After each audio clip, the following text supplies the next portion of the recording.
Yeah, I got to see this. Trump legitimately confronts the fake news press.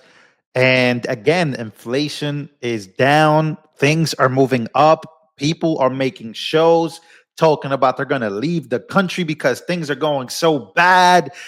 This, that, and I'm just sick of people constantly trying to make it seem like we're living in the worst time of our lives. And it all mostly comes from the same people that Trump is about to confront right now with the inflation report. She's going to bring out the laptop and confront them. But let me ask you this. Ever since Trump took office, how are you feeling? How is life treating you? We're in May, entering June in a few days. How is life going for you? Are you planning on leaving the country? Are things bad? I don't know. Let's see. From Joe Kiernan and Rick Santelli. This just came out, and we'll just play that for a second. Oh my God, he's playing the clip. Personal income is up 0.8%. That is almost triple the expectations. I'll tell you that the income numbers really for the first 4 months of the year, they're stellar. They're really stellar. I mean, I could go back and look at the first 4 months of many different years, really very strong numbers. And you're right. This administration is criticized for just about everything under the sun. I've never, ever in my lifetime had glimpses into the politics of an administration in the form of transparency like this one. Why don't we be, give credit where credit is due? Income really shooting up. Rick, I also thought He's playing the clip from CNBC, talking about the Dow Jones, talking about the earnings, talking about how much money people are bringing in home, right? After many people have predicted all of this to be not predicted. I think they're not even making predictions. They're just flat out wishing that things can go bad so they can say that they were right. Meanwhile, that's not really the case. That's the whole point of this video that Trump is showing. everybody was going to get one last order of imports that were going to be tariffed, and they were loading up on things. How the hell they already fix the trade, or not fix it, but to cut it in half? That's crazy. So there wasn't a lot of front loading of things that they needed before the tariffs hit. Yeah, I'll tell you what, it really does call into question some of the conventional wisdoms. And, it's going to be interesting to see what happens next month when we get this number, or we see some of the other numbers like current account, see how they fared. Because I don't know, I've been watching these numbers a long time. I don't think I've ever seen the trade deficit cut in half in 1 month. Not bad. Right? Not bad. Come on, guys. So you see, most of them, they didn't really want to clap. So he literally just shows them the video. Speaking of inflation, speaking of earnings, speaking of, the way and where the economy is going, what the effects of the tariffs are really having on the country, and how, for a second, things look very scary. I'm not going to be one of them. I'm not going to gaslight you into thinking that things weren't down, but then things have gone back up. Things have become priced in. They're pricing in due to the tariffs. And yeah, he's playing the video literally right in front of the entire media. Like, this is wild. Played it in front of them. And again, people are literally trying to convince themselves that we are living in a very, look, I was in Texas. I am in Texas, but I was driving through a gas station, and I looked at the gas station, right? And I looked at the price, and the price was $2.45 per gallon.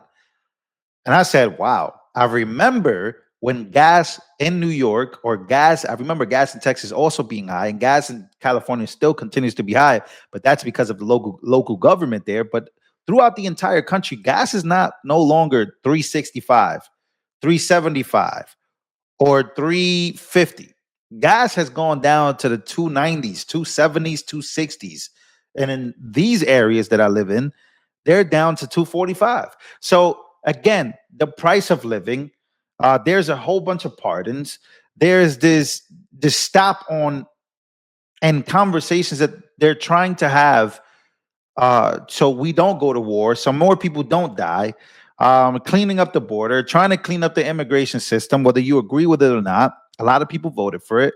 It's not pretty, but it's something that a lot of people voted for it to be happen. even immigrants who have been here legally and want a legal system because they know what happens when you let in people unvetted. So again, however it is or whatever you think it may be, a lot of people get mad at Trump for doing these types of things where he shows you the actual video, the actual report. Like, this is where we're going. This is where we're headed. So Elon Musk and Donald Trump, this happened during their press conference. Now, Elon Musk also decided to slay a fake news New York Times reporter. Take a listen. The president mentioned that you had to deal with all the slings and arrows during your time at Doge. There's this. Well, some of the people, some of the media organizations in this room are the slingers. Well, so there is a New York Times report today that accuses you of blurring the line between. Is the New York Times, is that the same publication that got a Pulitzer Prize for false reporting on the Russiagate? Is it the same organization? I got to check my Pulitzer. My Pulitzer I think counter. it is. It is. I think the judge just ruled against New York Times for their lies about the Russiagate hoax, and that they might have to give back that Pulitzer Prize. That New York Times. Let's move on. The president mentioned that you had to deal with all the slings and arrows during your. Let's move on. So again, whether you agree with Elon Musk or not, here he is calling out New York Times. And again, many of why these videos have become very popular is because the mainstream media for years has just not been, they haven't been honest. They've been on the other side of dishonesty and trying to take down Trump or whatever Trump can do or whatever. Trump has become the most, I think the media does it on purpose because they need the ratings at this point. That's what I'm starting to think. I don't think any of these people actually hate Trump. But again, it just goes to him pointing out, hey, the media hasn't been honest. You guys have lied about so much. And you guys keep lying about inflation. You guys keep lying. You guys keep putting it in people's heads that they have to leave the country. Again, the reason why I keep bringing up people claiming that they're leaving the country is because I'm watching videos of YouTubers losing their minds talking about they're leaving the country. Things have gotten so bad. But that's the machine that Elon Musk is talking to, directly that he's talking to. That's the machine that he's talking about. The machine of the mainstream liberal media, where a whole bunch of liberal activists, progressive activists, got jobs in these offices, in these New York Times, some New York Post, LA Times, CNN, MSNBC, right? ABC. You go, just mainstream media outlets as a whole have been hijacked by the progressive and liberal ideologies. And they even fight each other too. They fight each other. Liberals and progressives fight each other on where the Democratic Party should go. And it so happens on the right wing as well. But again, play the clip entire in front of the, I think this is smart. And I think this is coming from people like Caroline Levitt. Let's play the clip. Show the clip. Play it. Inflation reports. Where are we as a country? Inflation coming in cool, not coming in hot.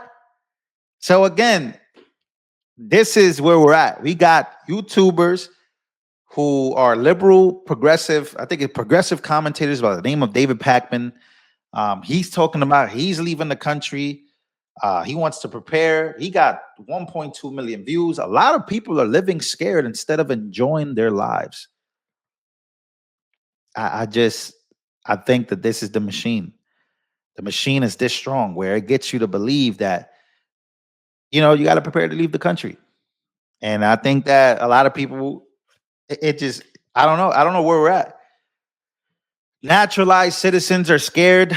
Why? Why should they have there been naturalized citizens that have been deported? Somebody point me to that story. I haven't read that one yet. So, yeah. Live your life, man. Live your life. Stop this whole, it's just not working anymore. It's not working anymore.